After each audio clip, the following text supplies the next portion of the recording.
Now let's switch gears a little bit and talk about the economy, because it turns out that the lack of financial data that's not coming out from the government right now because of the shutdown is probably not going to stop the Federal Reserve from making its next interest rate cut next week.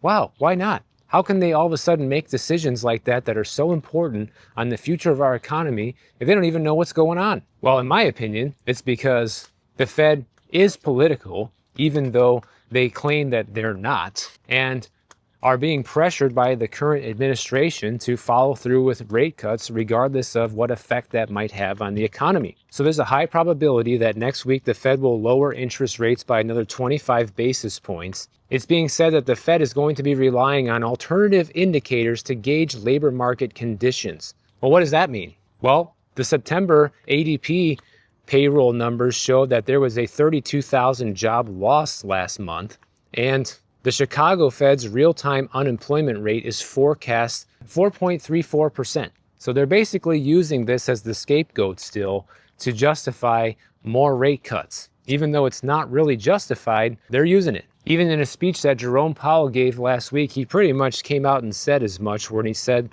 the outlook for employment and inflation does not appear to have changed much since the September meeting. In other words, they're pretty much going to be on the same track in October as they were in September, and are most likely going to continue with their rate cutting cycle.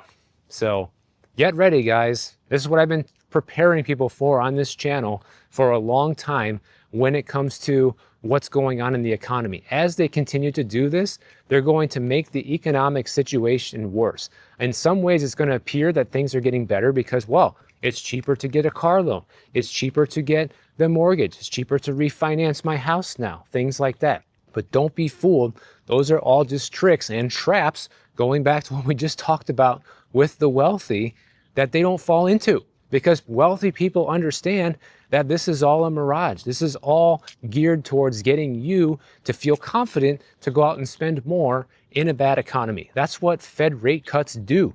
This is something I've been trying to hammer into the heads of my audience and people who don't know this already on my channel, because a lot of people don't know this. And so I consider it partially my responsibility to make sure anyone who watches this channel does know it. So don't fall for the headlines and the lies, essentially, that once the Fed cuts rates again, that now's a great time to jump into the housing market.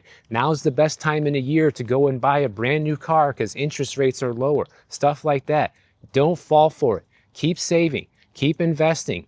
Make sure that your income is secure. Have that extra source of income coming in case you lose your job.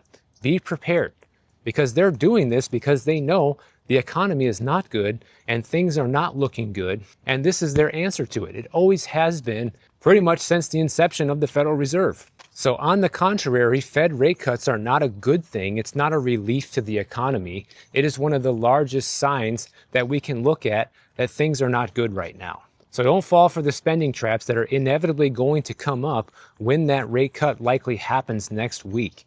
Just hang on to your money. Make sure you have gold and silver, because once that rate cut happens, gold and silver is probably just going to continue going up in value. I know it saw a big decline the other day, but that's probably just a temporary pullback, guys. There's been a lot of money pouring into precious metals because all the smart investors realize that the jig is up. The dollar is becoming completely worthless, and it's going to be the only thing worth having pretty soon is gold and silver.